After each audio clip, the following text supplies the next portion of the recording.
look, guys, I could have come out here, right, and done like my take on the first tape, right? I'd come out and have like oh, don't adjust the thing you're listening to. This is me live in stereo, and then been all critical and like hit you with the 13 reasons why. Welcome to your tape.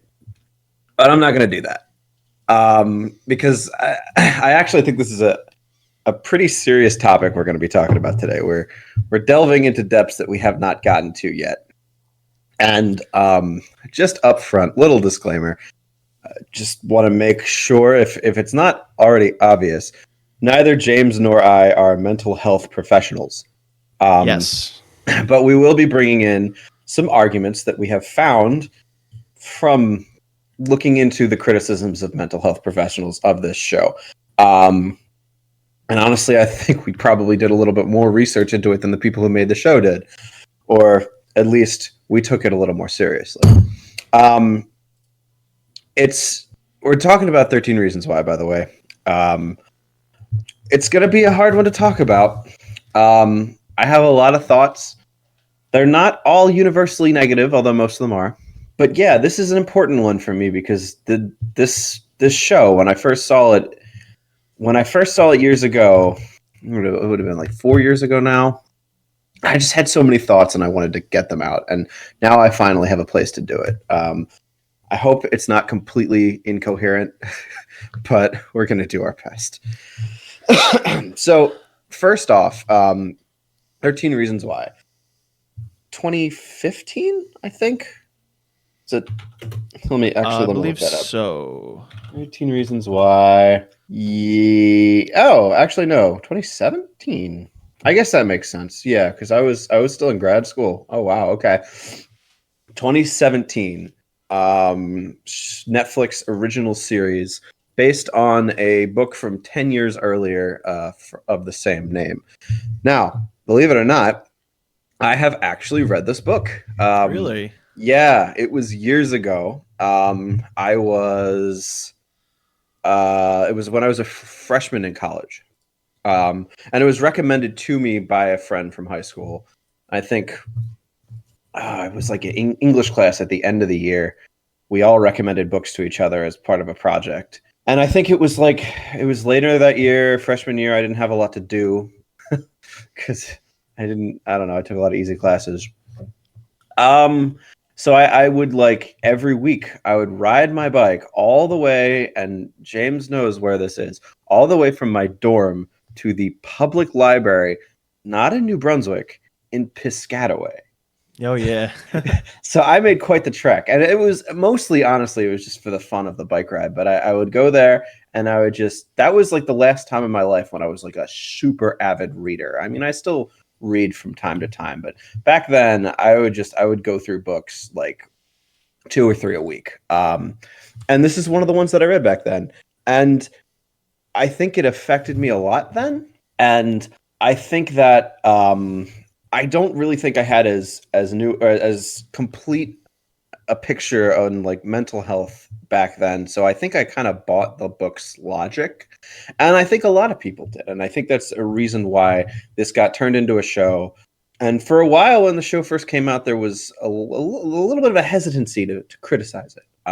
That hesitancy has subsided. Most people nowadays are quick to criticize it for good reason. But yeah, there are some differences between the book and the movie. I don't remember the book perfectly, but I will get into it. The things that I remember when that comes up. But what do you think, James? What were your reactions to this show? So actually, it was actually quite the roller coaster for me and Lexi. And I could imagine. If I were to, I want to start with the ending first, not the ending of the movie, but the end or the show, the ending of my feelings. I liked the show, but that was only as a result of a lot of hours of thought. And then from there, before the hours of thought, I hated the show.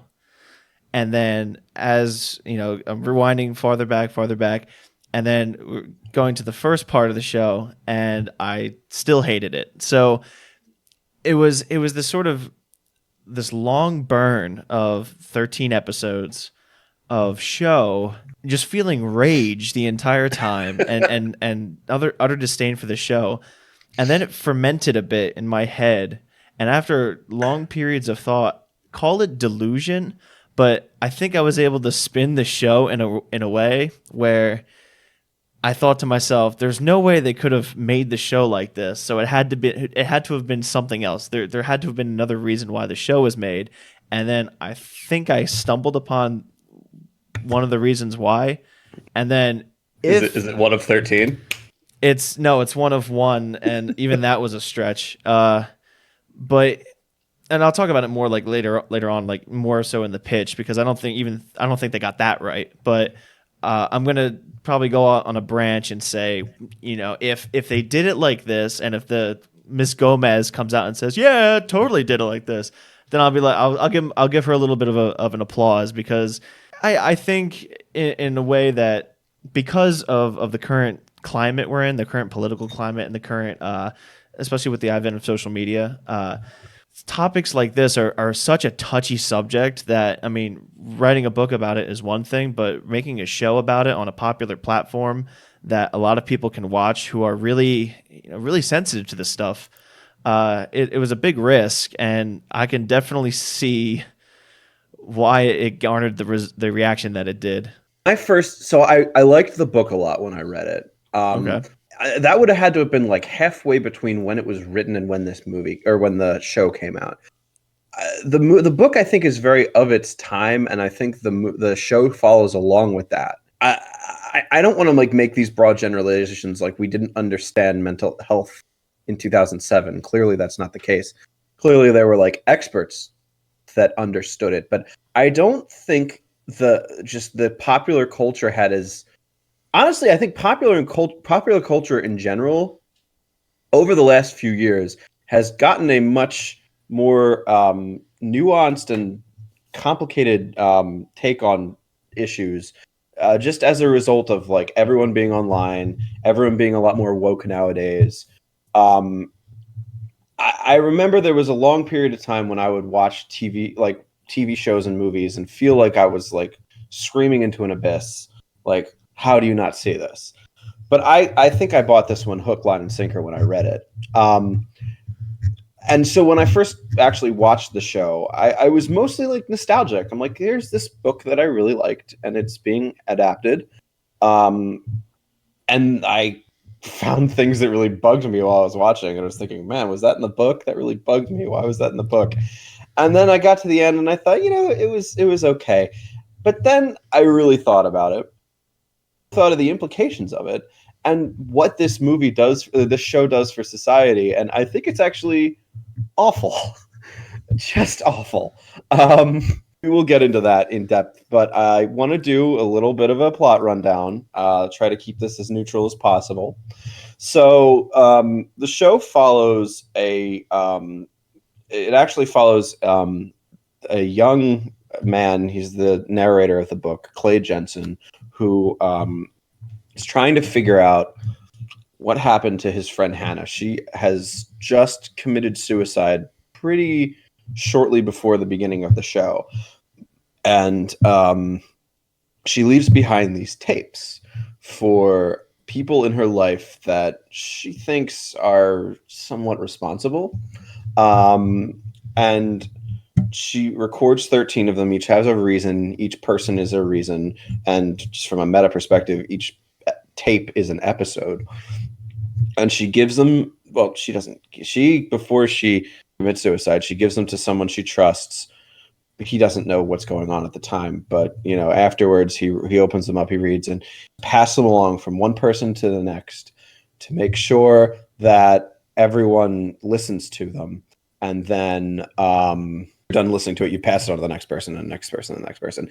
And if at any point it stops, this person who she trusts has to go out and release a second version of the tapes to the world. So it's kind of like an implicit threat kind of thing. And so we pick up at pretty deep into the cycle of the tapes with this character Clay, who was a very good friend of hers who had a bit of a romantic kind of flirtation kind of thing. And he's listening to them very slowly, and he's just dissecting it, and he's trying to figure out what happened, and he's trying to figure out how much he can blame the other people. And yeah, that's pretty much it. I mean, there's a whole it all kind of comes to a head at the end when he finishes the tapes, because he's near the end and the people after him are like actual legit criminals. So he kind of like skirts around it and gets a way to get them out into the world so that things kind of like come to a front. And then there's uh, there is a second season. I don't know if they knew there was going to be a second season at the end of it, but it's clear that they were trying to get it, and they got it. And I tried watching it, and it's awful. Well, there's a third one apparently on its way. Yep, Ooh. yep. Yeah, if we want to, I might actually sit down and watch that second season, and then maybe sit down and watch that third when it comes out. But I'd rather not. So here's the thing. My biggest thought on this show, and I was going to save this to the end, but I'll just say it up front.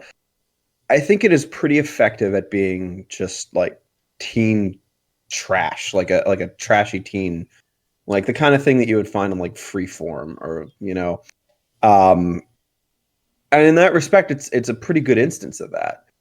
But since it centers on such a such dark material, you can't really make teen trash about suicide. So, they had to frame it as, all right, this is a conversation starter.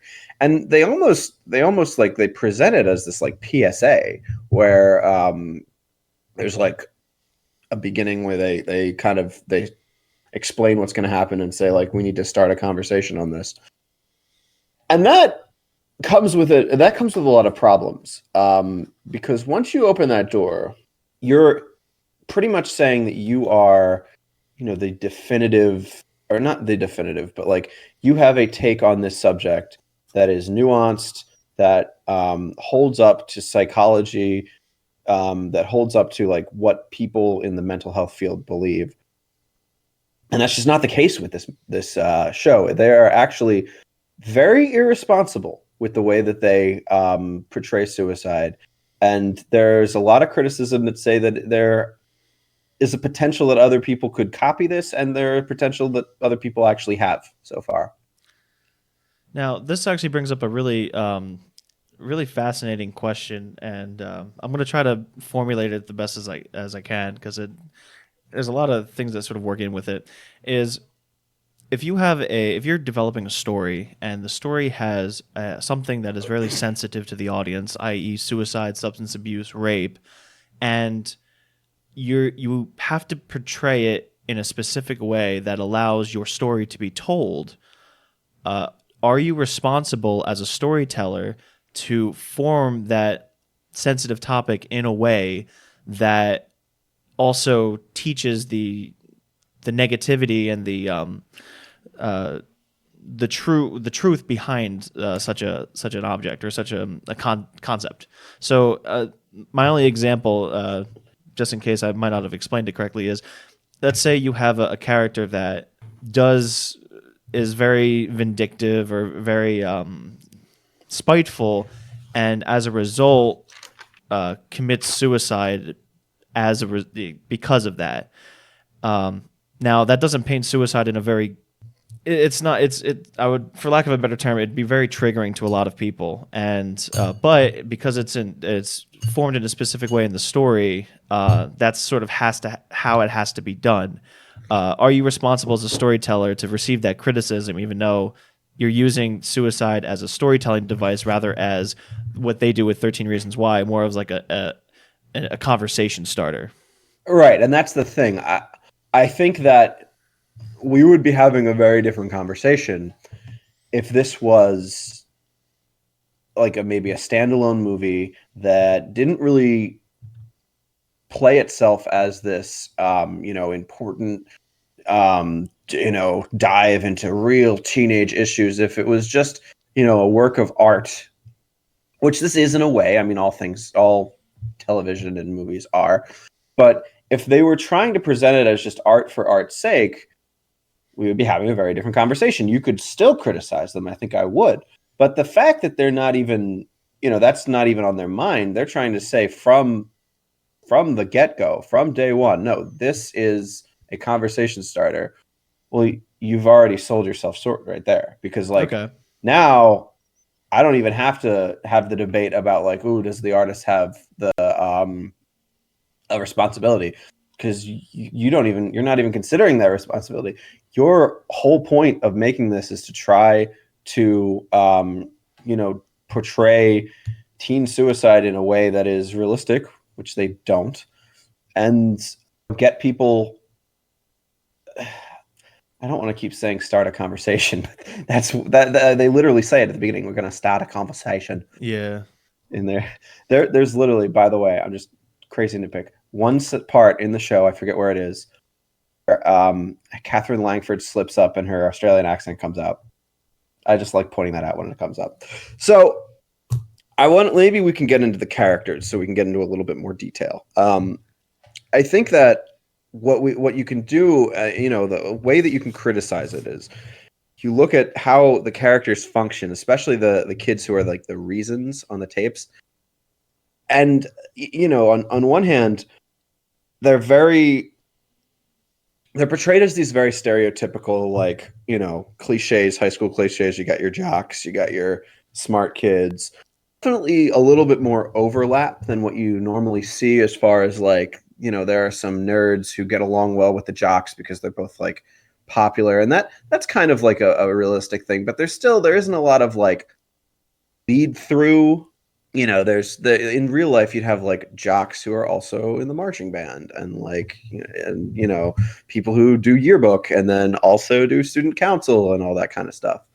But I'm not going to jump on it for that. I don't think that's a huge deal. But there is a certain like character consistency that you don't have, where these kids are, they're shown, except for a couple of them who are like obviously pretty terrible, but like they're supposed to try and grasp at some nuance by saying like, oh, they're not bad people, but they did these bad things. But the way they do that is to kind of just like completely turn off their character for like a scene, or like you got a guy like Zach, who is, I mean, by all accounts, a pretty nice guy, and then he just is kind of really cruel to Hannah, and He goes too nice. yeah, it doesn't work in his character. And I know what they were going for. They were trying to say like, oh, it's not just terrible people, anyone can do this. But the way it came out of left field, it doesn't work all that well. But even so, like, that's not enough to completely like destroy the story. I could forgive that, and I think that's one of the things I forgave most about the book when I read it. The biggest problem is with Hannah herself, and that's where all my notes go on and on and on. Yeah, I have a pretty big paragraph about that as well. Yeah. So here's the problem, and the show frames it like her suicide was this like rational decision, right? Because first off, in real life, I believe the figure is like 90% of suicides are related in some way to either a mental health issue or substance abuse. Now, there's really no substance abuse in the show. It's possible that she had a mental health issue. I guess that's what they're hinting at, but it doesn't really seem like that. Her character doesn't really behave like that. There's a little bit of like nods to depression at the end, but the way that she talks in her tapes, that doesn't come across that way. So really, they just frame her suicide as this rational decision she made because people were mean to her, and it's almost like there's a list, and just if enough people are mean to me, well, that's it. I have to kill myself. That's what I do, and they go out of their way to say like, oh man, if only one of us was nice to her. Clay even says at one point, like, I cost her life because I was afraid to love her. Like that one line, as terrible as it is pretty much the thesis of the entire show. Yeah.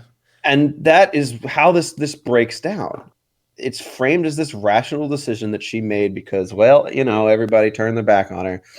Her suicide is framed as everyone else's fault, and not hers. And I know it sounds rough to say, like, oh, it's her fault, because, and I think that's probably the reason why everyone was a little bit shy to criticize this at first, because you feel like if you criticize it, you're saying, oh, people who commit suicide, they take the easy way out. That might have been like the pre-2007 way of thinking about that. So when Jay Asher originally wrote the book, it's kind of to try and paint this person in a light that's a lot more sympathetic. But the problem is, when you do that, like I said, you turn it into this rational thing. It's kind of similar to the movie Crash. Have you ever seen the movie Crash? No, I haven't. Crash, right around that time, I think it was probably 2006 or 2005. It came out, and it was supposed to be this like big breakdown of racism. It's all about race, like the interactions of racism in American life, and it won Best Picture that year. It took it away from some really well-deserving entries. But the problem with that movie is that it really just boils racism down to rational decisions that the characters made because of things that went wrong in their life, rather than it being this irrational thing that people are taught because they're taught to hate by the people that come out before them. And the book and then into the show really reminds me of that. They're trying to get you to understand this person's life. They're trying to really make Hannah into a sympathetic character, but they go too far, and they make her suicide look like the only choice she had. And then once it's done, everything she wants comes true. All the people who hurt her, they get their justice.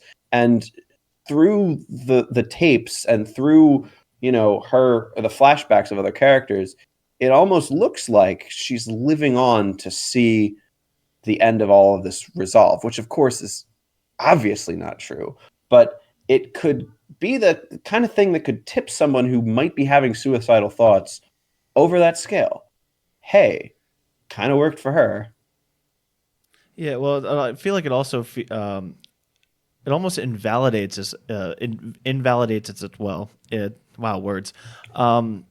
Because when when you go through the entire show and you see this, I mean, for lack of a better term, it's a series of unfortunate events for Hannah. I mean, it's one Right. after another, after another, after another, and it it might invalidate a lot of other people's like depression because they watch the show and they think, wow, I guess my depression's invalidated because well, she's going through all this and she was able to like hold on because it's her strength throughout the show that allows her to hold on up until the very end where the worst of it happens. And somebody who's going along those lines, whether it's like something small or in this case, sometimes, or for 90% of the time, it might be a mental health issue. Sometimes it doesn't take a grand force of trauma to push people over the edge. And I think that might actually make more people depressed because of how they feel like they have to go through this roller coaster of trauma in order to feel that their depression is valid. And that's another slippery slope that might, be the cause of this video, or not this video, but the show. And the criticisms, they just go on and on and on. I mean, Yeah. uh, I mean, it sort of the dehumanizes Hannah in a bit because we see her suicide, something that's very personal and very emotional, just become a plot device or a tool that is thrust into every one of the 13 people that did her wrong. Or I guess 12. so I want to talk about the tapes themselves and the conflicting jobs that they do, because on one end, they are a narrative device. Each episode is a tape. In the book, I believe each chapter was a tape. I'm not sure, but I think that sounds about right. It's very structured. It follows those lines. It keeps you from episode to episode, like on the edge of your seat, thinking, who's the next person's tape? From a storytelling perspective, I actually think it's a very effective It was device. really good. Yeah. Yeah, yeah, It did its and job. it was one of the reasons why I really liked the book. But again, if you think about the work that it's doing and what it represents to people that might be struggling with suicidal tendencies, it doesn't make sense. This is not. I mean, I don't want to step into the brain of a teenage girl, and I could never say this is not how someone like that behaves. But again, I said before, mental health is an important part of the equation, and they do pay some little lip service to it at the end. There are parts where when she's about to go talk to Mr. Porter, she says, I feel anything anymore. I feel like I just want it all to stop, and you can get some depression out of that. But when she's recording the tapes, it's completely different. She doesn't feel she's emotional, but she's also like joking about it at times. Like it doesn't feel like someone who's actually legitimately depressed. She sounds like a sociopath. There's a point where she like refers to herself in the present tense and she goes, "Oh, whoops, can't do that anymore." And like, ew, like I just thought that was gross. And that's not the way that someone who is like actually in the depths of like the darkest place in their life would talk. And I don't doubt that, someone put through what you put this person through would be in a dark place. But I don't like the way that the show represented that because I just don't think it was dark. I think that she's just joking about her own suicide. There was a part actually right at the end where you could tell that she's actually having the conversation with Mr. Porter on the tape. And then she's walking out and she's like whispering into the tape. She's like, "All right, I'm walking out now. All right, I'm looking." He didn't come. He didn't And come. and he's not coming. Like it feels like that like she's having it's like a game that she's playing with everyone who's listening. And it feels like rather than this being like a legitimate low point of her life where she's just like reaching out for help and not getting it, it's more like it's framed more like an audition. Like I'm going in here and this guy is going to audition for my life, and if he fails the audition, well, I guess I'm going to die. Like, no. Yeah, I Oh mean, my god, no. that was another thing. It's like nobody throughout this show, and I mean, I could be wrong, but no one throughout the show is an actual trained mental health professional. Not even the guidance counselors. They're Well, more no, so. but I have to say, in reading about this, guidance counselors in general were pissed about this Well, yeah, show because like and I mean I don't necessarily so there's two things at work here because on one hand I don't necessarily think that it's irresponsible to say that this character failed because that is his failing of his character. It's not like the show is framing that as, well, he did all he could. The show, to its credit, is saying, okay, no, this is a maybe not a bad person overall. You see his family, but like you can tell he slipped up. He fucked up in this moment, and the show frames it that way. So that's fine. But at the same time, it also kind of sends this message to people who might be experiencing this. Oh, don't bother going to your guidance counselor. They can't help you. And that's a problem. That's a big yeah. problem. Well, I noticed that throughout I mean, it happens throughout the entire show where it's, God, I feel bad saying it. It's just she's fishing. She's fishing Right. for the exact thing, and she does it with Clay all the time about, Well, oh, here's you and the point, you're missing it. She's expecting him to say this exact thing. right. And when I first saw that, I felt bad with that criticism. Like, oh, how can I say that? But if you reframe it and think about it as like how problematic that she's talking like this, you can go ahead and put that criticism out there because I'm not criticizing a person in that actual situation. I'm Mhm. criticizing the show and how they're portraying it because it's irresponsible.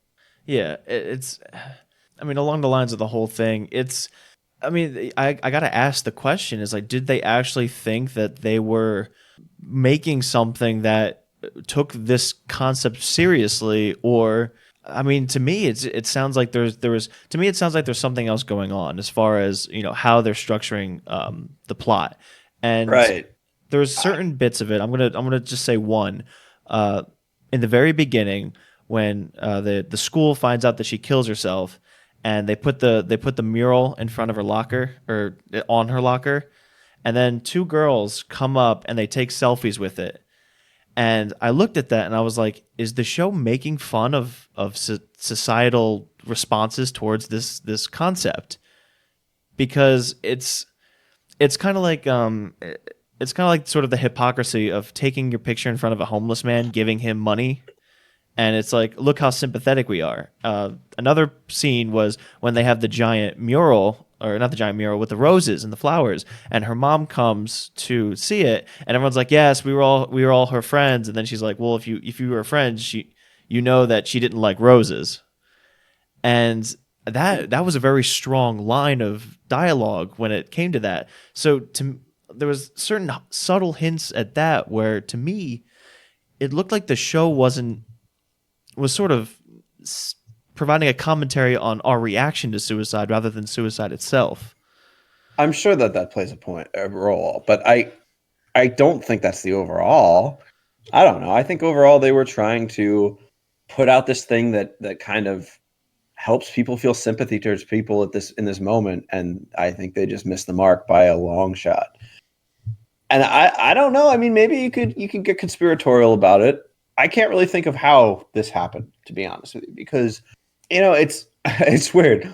You'd think that how as with as much as I know about media and how cynical I am about it, and how you look into it and you think, why do things get made? Why do they keep making the same superhero movie over and over and over and over? Obviously, it's about the money. And even with that in mind, I'm still flabbergasted about this. Like, I guess you could say it's about the money. I guess you could say that this would play well. Maybe I have more faith in the human race, though, that I think that that's like that someone should have looked at this and pulled the plug. Someone at Netflix should have been like, "Oh, no, no, we can't put that out there. Are you kidding me?" Someone in the production team should have been like, "Oh, we got to rewrite this scene right here because this is awful and it sends the wrong message." I'm not really going to attack the author of the book because I think that he's just one person writing a book at a time when, and maybe I shouldn't put so much distance for the last 10 years, but I do think that we have really, as a society, really thought a lot deeper about issues like this. Where in 2007, this might look like something that gives, a certain amount of sympathy to someone who normally society would be like, oh, well, she took the easy way out. But here in 2019 now, but in 2017, what it really looks like is a show that didn't do its homework. I don't know if they didn't consult with any mental health professionals, or maybe they did and they just didn't take them seriously. But I mean, if their goal was to start a conversation about this, you'd think that you'd consult people and you'd think that you'd take them seriously. One more thing before we I mean, I have other things I want to say, of course, but I just want to mention the actual suicide scene itself. Look, from a actual narrative perspective, it actually is affective with an A. It's affective because it affects you watching it, and you feel what she's feeling to the extent that you can, and it does its job in that from that perspective. It is powerful. But that said, and this is probably the biggest criticism that anyone has of this, the vast majority of experts agree that graphic depictions of suicide is one of the biggest things that spurs on copycat behavior. And the way that they portrayed this was irresponsible. And I think Yeah. on that alone, and I'm not even kidding here, and it might sound ridiculous because I wouldn't say this about pretty much anything else. I actually think Netflix should take it down. I don't think they ever will, but that is my honest opinion of this show.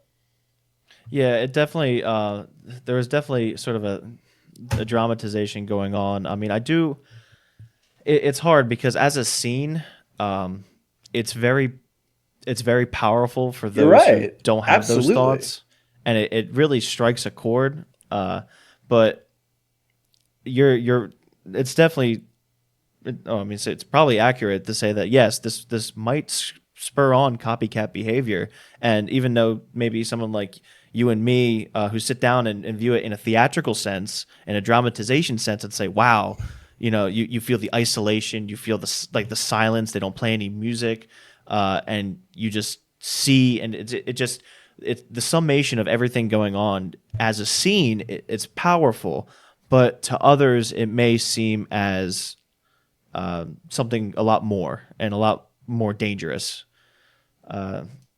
And I think that as maybe as a producer or a writer of the show, it's something to really take into consideration. You know, who exactly is going to see this, and who your demographic is going to be, and then who might not your demographic be.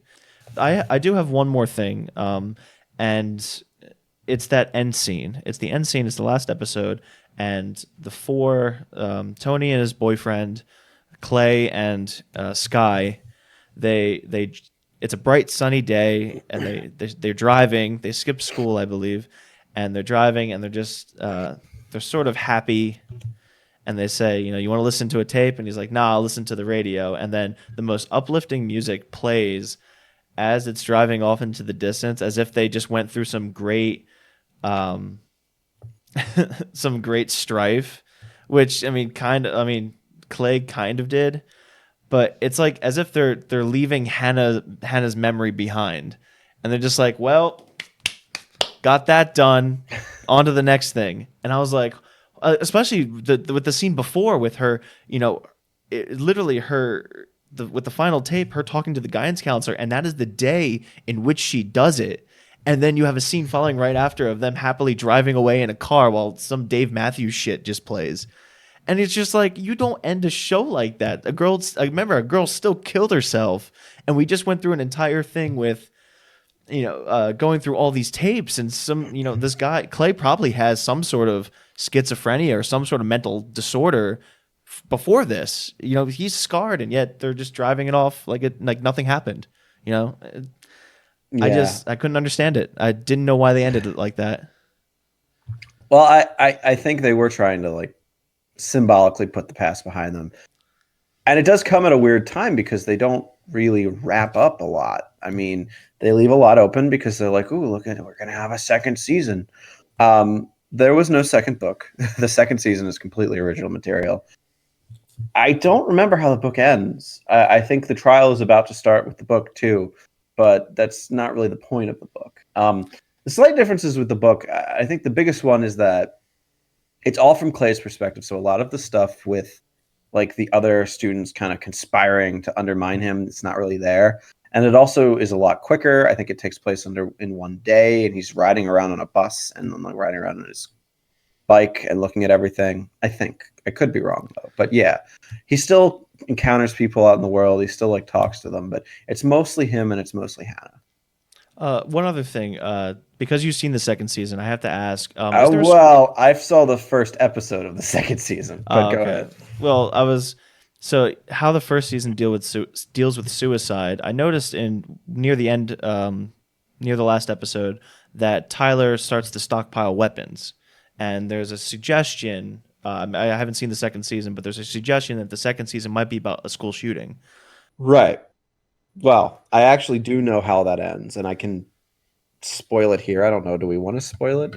I Yeah, think I don't mind spoiling it because I don't think I'm recommending this show to anyone ever.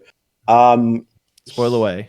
right. So it's kind of framed that way. Like I think they're trying to latch on to the next like, hot button topic of the day. But that's not.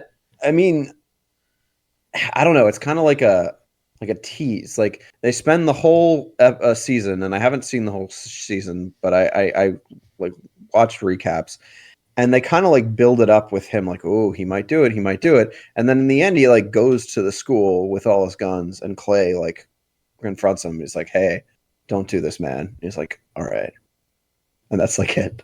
Oh Um, man. yeah, there are things about the first season that I like. I want to actually touch on one of them before we go forward. But yeah, I think the second season, from all I've heard and from the one episode that I watched, is completely irredeemable and not even worth your time. Like the first season is infuriating, but it's at least enveloping while it's infuriating. The second season is just boring. It doesn't have those high highs, and it sure as shit doesn't have those low lows. So, but anyway, I do want to talk about one more thing. I want to talk about the thing about the book or in the movie or the show that I actually really liked. And you might disagree with me on this, Okay. but I really like Clay's character arc. I did. I did for until an extent. I did until he went all like pseudo Batman, where he became just sort of a vigilante. I understand there were parts like the entire arc of him trying to get justice for Hannah. I liked. I liked how, well, this is going to sound really shitty, but I liked how she put him through so much emotional turmoil that he actually grew as a character. Right. Because he, for majority of the show, he thinks he did this horrible, horrible thing, and I felt so sympathetic towards him, and I wanted him to win. To be honest, I put Hannah on the back burner, and I thought she was like, I really didn't like her because of what she was doing to Clay, and the payoff of him being getting to his side, and then have her saying, but you don't deserve to be on this side, but you're on this side anyway. I got angry. I got angry that she did that to him because it sounded like he didn't deserve it, and yet he still went to try to put this to justice. I mean, some parts were a little over the top, but it looked like somebody who was dealing with, it looked like he was dealing with mental illness, trying to make it right. I mean, you wanted to root for him. Yeah, I mean, I think another criticism of Hannah is clearly what she's doing to everyone, playing it off like it's their fault. When again, it's not their fault. The worst that they did was they didn't notice and didn't get her the help that she needed when they could, and that's a shame. But you can't put, they're not murderers. They messed up, and she needed help, and it's a shame. But as far as Clay as a character goes, I actually really liked him because, like, and maybe this is a bit of a confession, but like, I was Clay at that age. Like, he was so much like me with his just like completely extremely annoying judgmentalism, and like I hated that. I hated how judgy he was of everyone. But I still liked him as a character because I understood that that is a very real thing, because I was so like that when I was that age. Oh my god, I can't even begin to describe how much I would like to like just punch myself if I went back in time and met him. The way he goes through, I was actually really frustrated with him actually for a lot of it. You're frustrated with Hannah too, but like just the way he's judging everyone at every turn, and he's like such an asshole to Sherry, for instance. And like, yeah, she did a bad thing, but like, you're on the tapes too, bro. And like, yeah, it turns out, oh, you didn't do anything. But he spends most of the show completely like engrossed in this, like, oh my god, what did I do? While at the same time he's being such a jerk to all the other people. And look, some of them, like Marcus, who's like a total ass, and Courtney, like, who are trying to undermine Clay and like legitimately ruin his life with the part where they like hide weed on him. Yeah. Like, fuck them. But like, Sherry, I felt so bad for Sherry. Like, she just tried to just make amends, and he made it so hard for her. But again, I don't take that away from his arc. I think that actually makes his arc better, because we see him, he starts from this place where he's just like this judgmental dude. And when she gives him that line, when she absolves him, which, by the way, total aside, one more super, super problematic thing that I didn't even talk about when we were talking about the whole suicide thing. Clay's biggest crime, and of course, she says straight up, like, you don't deserve to be on here. But even so, like, ostensibly on that tape, because she still made the tape.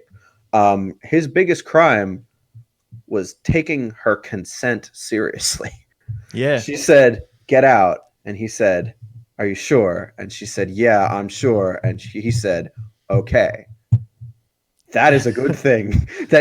She shouldn't be like, "Why didn't you stay? Why didn't And you she stay?" did. She said it. She's She like, "Why did. didn't you stay?" Oh my Exactly. god. Exactly. And I didn't even think about that the first time and then this time around when I was watching, I'm like, "Oh my god. This is like awful. This is like exactly the opposite of what we should be teaching our young men. Like, what the hell?" So another, like, just another screw you from the grave, Hannah. But when she gives him that out and says, like, "You don't belong here," when I first read it and saw it, like, my first thing was like, okay, now he's gonna go on his super tirade and be like, "Yeah, I was right all along. You guys all suck." But he doesn't. He has this really deep moment where even though she absolves him, he does not absolve himself. And Mm-hmm. he's like, "No, I'm part of this." And you get this like really raw emotional, like, and again, it's not his fault. We can say completely objectively it's not his fault, but the fact that he's feeling that there and thinking that's his fault, I think that's actually very human and very real. And I Mm-hmm. I actually like that moment. And then when he does his little like Batman switch, like you call it, I actually like that too, because he goes into like, justice mode, and he's not trying to, get justice on Ryan for publishing a poem or get justice on Alex for writing a list. No, Yeah. he's getting justice on the person who needs the justice, freaking the rapist. Yeah. So that makes sense.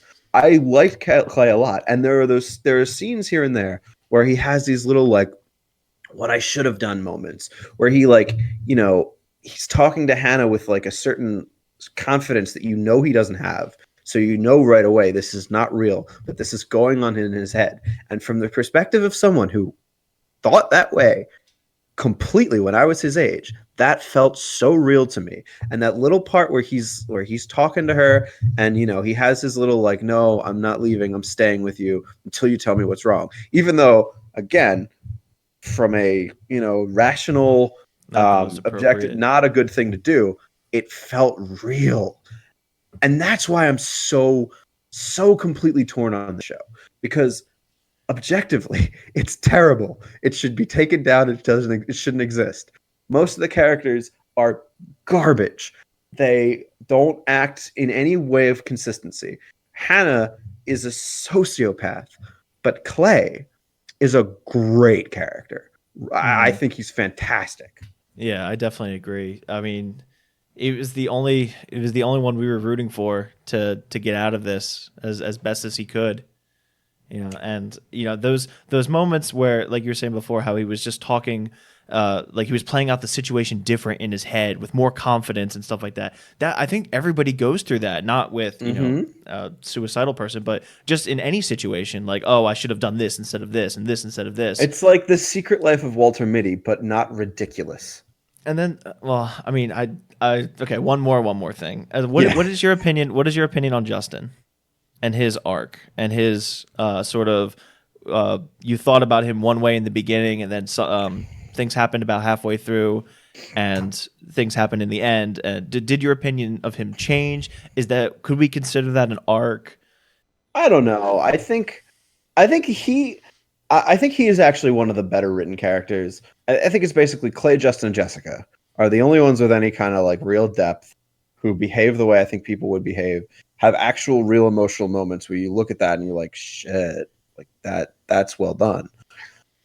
And I don't know. I think from the start he was, in my mind, like kind of a sympathetic douchebag, and like Mm-hmm. his big failure at the end is a pretty big one.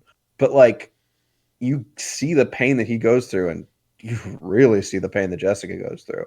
Mm-hmm. And I don't know. I because normally when you do that whole like, oh, he's a bully, but he has a bad home life, like, I think it. I don't know. I think it played off well. I do.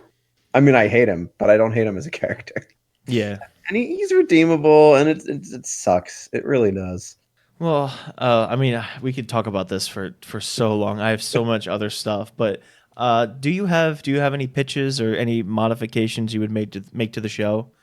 I did have one. I mean, it's kind of loose because I spent most of my time picking it apart, but I have some things that I thought about.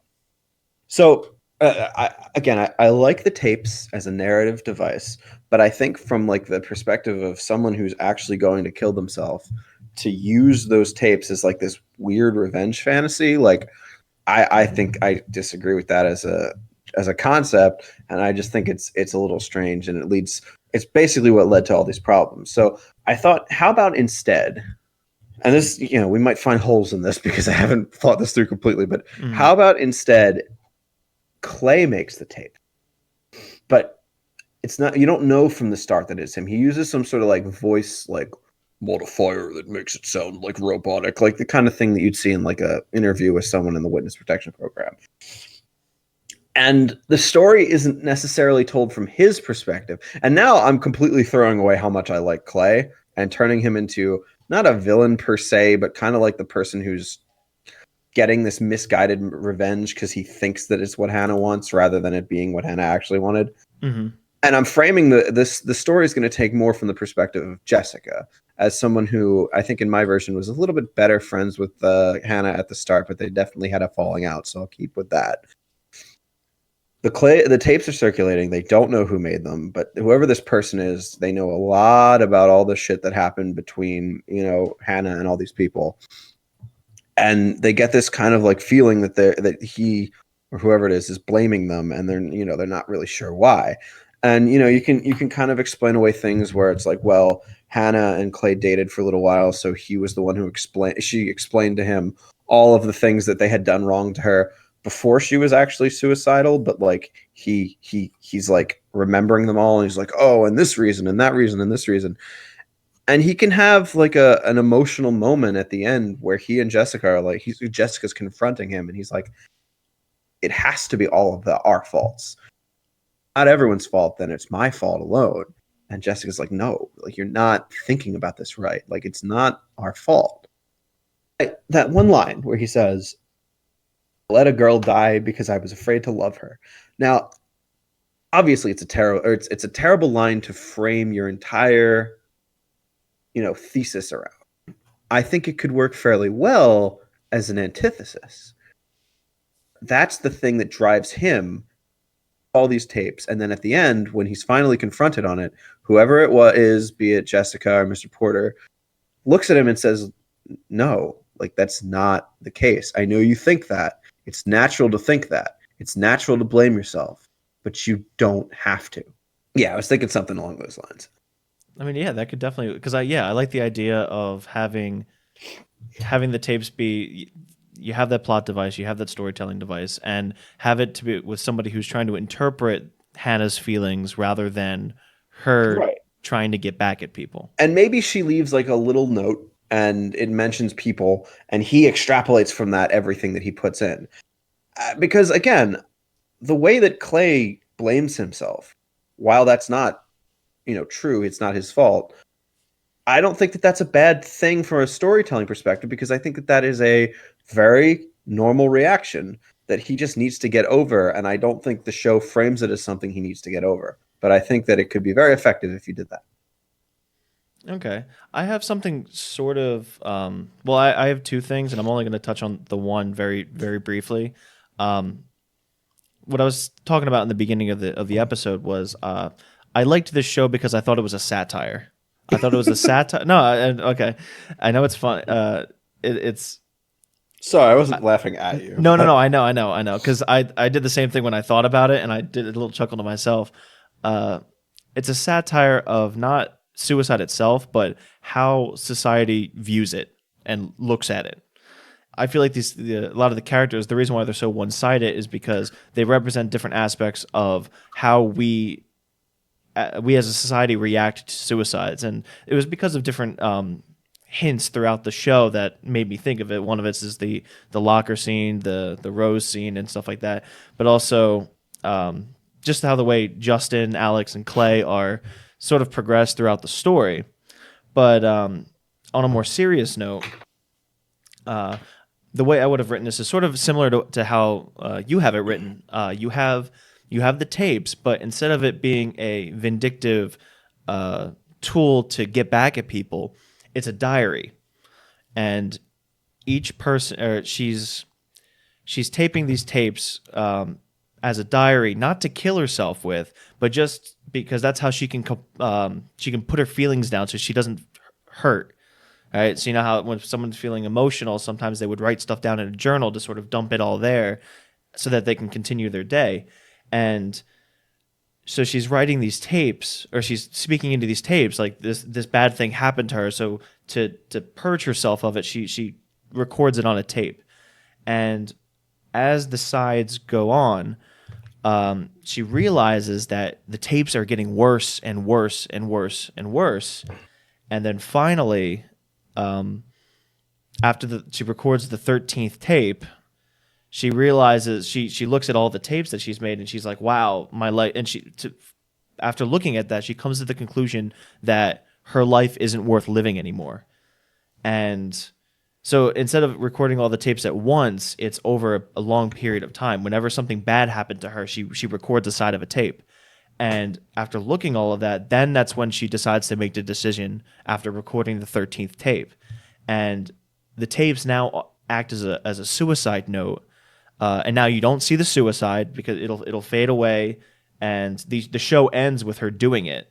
And because the beginning of the show is the flashback that allows us to go through her life and try to view things how she did and how she reacts and how she feels about it, we can it's a little bit more elegant the way that her progression through this mental state and then finally the decision of getting to it. I feel like it treats the subject a lot more seriously, and we could still have Clay, we could still have a lot of the other characters. It kind of puts a lot of the other characters on the back bench, like I mean, in this case, probably Jessica with her rape, because it would be more focused on Hannah. She would just be more of maybe a different kind of friend or something like that. But in this case, Clay is still there, and then Clay is the one who screw Tony. Tony's out of the picture. Yeah, I didn't love Tony. Clay finds the tapes, and he releases them. And I mean, because throughout the show, we get that same Clay's character arc in a way of maybe him playing the tapes. So you get this sort of flashback, flash forward in each episode where we see Clay do stuff with the tapes. He plays it, and then we get to see Hannah's progression. Something along the lines of that. I think much more tasteful than what was put on Netflix. Yep. So, Selena Gomez, if you're listening, we like your show. We had a lot of fun, but it also shouldn't exist and should be taken off Netflix. Pretty much, yeah. That's yeah. I think you could have done better. and just one more thing, the kids out there, like me at that age and like Clay, feel like they're alone, and all the other kids at the party are having a lot more fun than them. Just remember, kids at the party having more fun than you are not your enemy. Capitalism is your enemy. That's it. That's all. Okay. the one true reason to be depressed, capitalism. As far as the next, where do we go from here? What is the next episode? How about High School Musical? No, I'm kidding. But I would do it if you want to.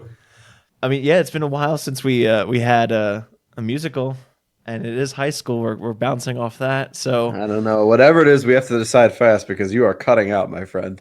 Okay, so I'm saying, okay, if you're okay with it, let's do High School Musical for next week. Screw it. Let's do it. We're going to rock to the top. We're going to just do perfect segues into every single movie. Or maybe it's bop to the top. I don't know. It's been years. Yeah. Until then, we will see you all next time. Yes, indeed. See you guys.